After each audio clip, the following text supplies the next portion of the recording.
안녕하세요, 우유입니다. 이혼한 지 12년이 되었는지 13년이 되었는지 이제는 숫자조차 가물가물해진 50대 여자입니다. 유튜브를 하다 보면 정말 다양한 댓글이 달려요. 나도 남편 없이 살고 싶다. 결혼해도 외롭다. 능력만 있으면 당장 이혼하고 싶다. 오랫동안 돈 벌어다 줬더니 집에서 존재감이 없다. 나는 지금까지 그냥 돈 버는 기계로 살았다. 이혼하고 싶지만 두렵다. 이렇게 다양한 사연이 담긴 댓글들을 읽다 보면 이혼이 단순한 사건이 아니라 한 사람의 삶 전체와 연결되어 있다는 걸 절실하게 느끼게 되더라고요. 어떤 분은 이런 댓글을 남기셨는데요. 나이 60이 넘은 지금 20년 전 이혼을 결단한 덕분에 혼자서도 경제적 자유를 얻고 행복하게 살고 있다. 자식들에게도 도움을 주었고 지금은 그 결단이 내 노후를 지켜주고 있다. 이런 이야기 들으면 정말 공감이 많이 되더라고요. 저도 40대 초반에 이혼을 결단한 덕분에 지금의 삶이 있다고 생각하거든요. 물론 이혼한다고 자유롭고 행복한 삶이 그냥 주어지는 건 아니에요. 내 삶을 어떻게 꾸려가느냐, 그게 더 중요한 포인트겠죠. 또 이런 댓글도 있었는데요. 만약 스스로 돈 벌어 살 능력이 없다면 밖에서 고생해서 돈 벌어오는 남편에게 감사해야 한다. 괜히 잘난 척하고 이혼했다가는 혹독한 생활전선이 기다릴 거고 그때 가서 후회해도 늦을 수 있다.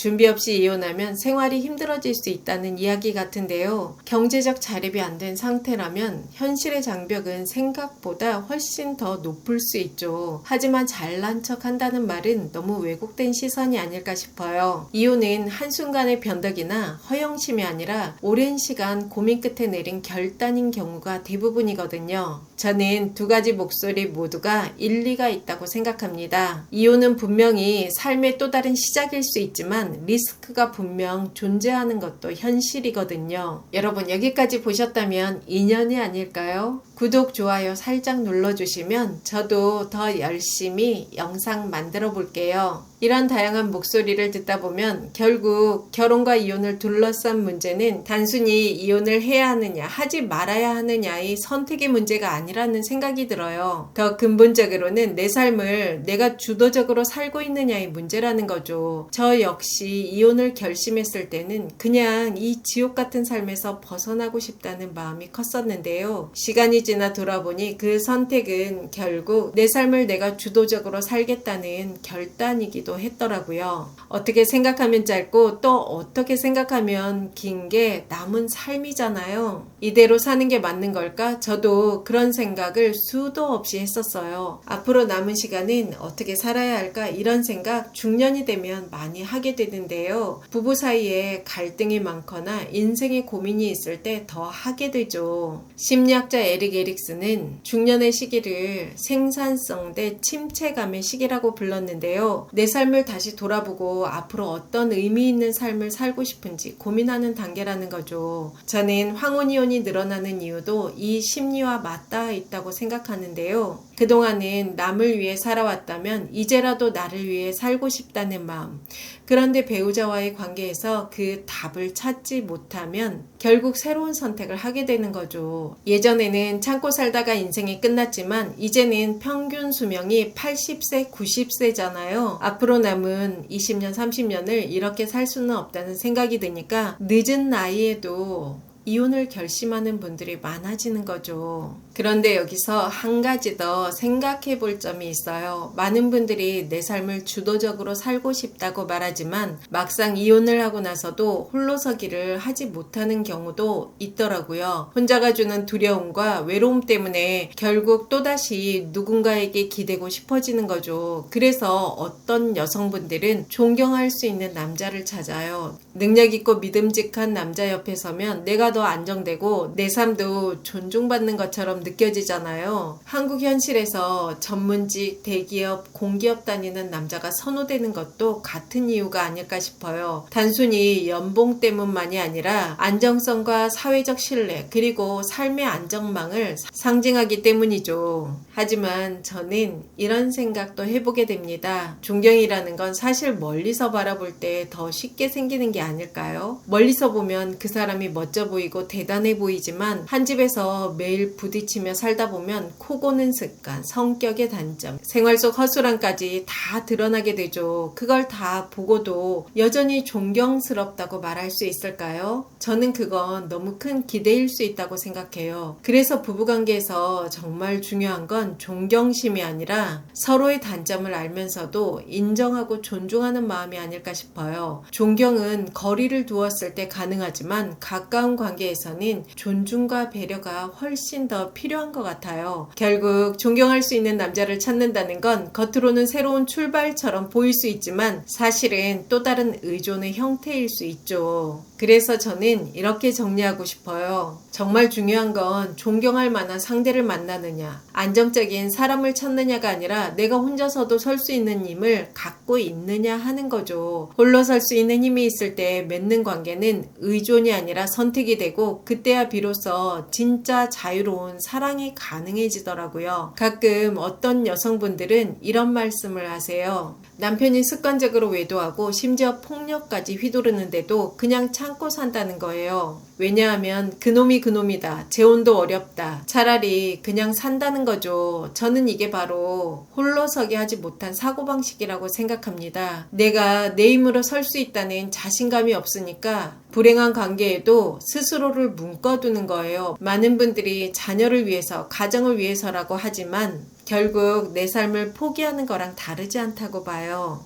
이런 생각은 내가 혼자서는 못 산다는 고정관념에서 나오는 것 같아요. 우리는 어릴 때부터 여자는 남편을 잘 만나야 한다는 말을 귀에 못이 박히도록 들었잖아요. 그러다 보니 무의식 속에 남편이 있어야만 내 삶이 유지된다는 믿음이 자리 잡은 거예요. 그런데 현실은 꼭 그렇지 않더라고요. 이혼 후 혼자서도 경제적으로 자립하고 자기 삶을 훨씬 주도적으로 살아가는 분들이 많아요. 오히려 남편 때문에 힘들었던 지난 시간을 돌아보며 이제는 훨씬 자유롭다고 말하는 경우도 많더라고요. 그분들이 특별히 가방끈이 길거나 대단한 직업을 가져서 그런 게 아닌 경우도 많아요. 허세를 내려놓고 자기 삶을 묵묵히 성실하게 살아가다 보니 어느 날 자연스럽게 홀로 설 수 있는 힘이 생긴 거죠. 그래서 중요한 건 남자가 있느냐 없느냐가 아니에요. 내가 내 삶을 내 힘으로 세울 수 있느냐가 그게 본질인 거죠. 그 힘이 있어야 관계도 의존이 아니라 선택이 되고 그때야 비로소 더 자유롭고 건강한 삶이 가능해지는 것 같습니다. 결국 존경할 남자를 찾는 것도 폭력과 외도를 참고 산다는 것도 뿌리를 들여다보면 같아요. 바로 홀로서기를 못한 마음이죠. 하지만 문제는 우리 중년 세대는 뼛속까지 수직적인 관계에 익숙하다는 겁니다. 그래서 여전히 많은 사람들이 존경할 남자, 순종적인 여자를 찾고 또 남자는 여자하기 나름, 여자는 남자하기 나름 같은 말을 쉽게 하더라고요. 사실 이 말이 얼핏 들으면 맞는 얘기 같아요. 남자가 잘하면 여자가 행복하고 여자가 잘하면 남자가 편안하다. 겉으로는 서로 영향을 주고받는 것처럼 보이잖아요. 그런데 조금 더 깊이 생각해보면 그 말의 바탕에는 여전히 수직적인 구조가 깔려 있어요. 여자의 삶은 남자의 태도에 달려 있고 남자의 삶은 여자의 태도에 달려있다는 식이죠. 결국 내 삶의 주도권은 나에게 있다가 아니라 상대방이 어떻게 하느냐에 따라 내 삶이 결정된다는 전제를 담고 있는 겁니다. 그래서 겉으로는 평등한 말 같지만 실은 서로가 서로에게 종속되는 구조예요. 이게 바로 우리 세대가 익숙한 의존적이고 수직적인 관계의 흔적이라고 생각해요. 세상에 영원한 건 없더라고요. 영원할 것 같던 젊음도 어느새 머리에 흰머리가 보이고 주름이 늘어나고 영원할 것 같던 열정과 사랑도 관계도 결국은 끝나죠. 늘 옆에 있을 것 같던 배우자도 결국은 이혼이든 사별로든 떠나게 되잖아요. 저희 엄마 이야기를 해드릴게요. 엄마는 아빠를 많이 의존하며 사셨어요. 한편으로는 미워하는 마음도 있으셨던 것 같지만 그래도 결국은 아빠 없이는 살기 힘든 분이셨거든요. 그런데 아빠가 돌아가시고 나니까 엄마의 치매 증상이 급격히 악화됐습니다. 결국 얼마 지나지 않아 엄마도 세상을 떠나셨어요.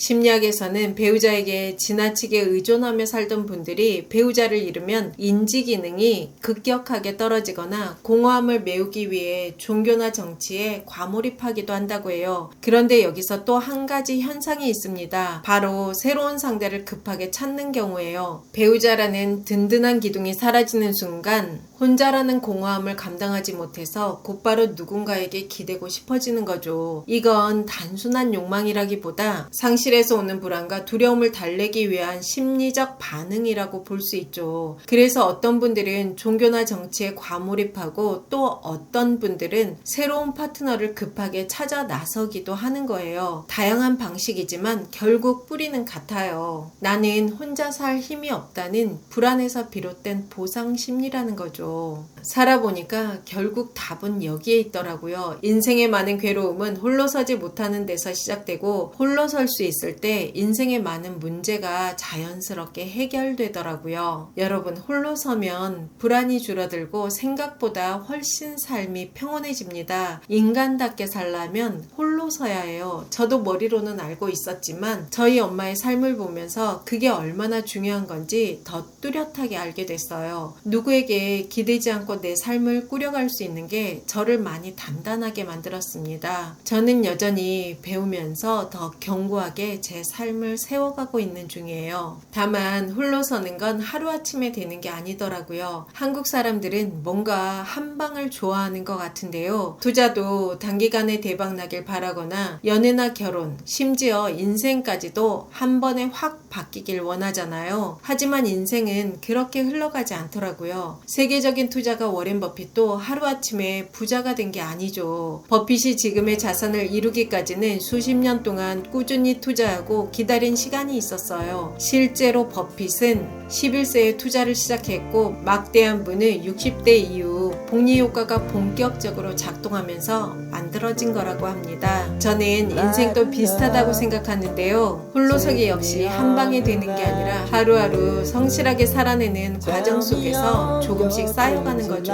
결국 우리의 삶을 지탱하는 건 큰 성취가 아니라 매일을 버텨내는 작은 성실함과 넘어져도 다시 일어나는 힘이라고 믿습니다. 저도 그렇게 살아가고 있어요.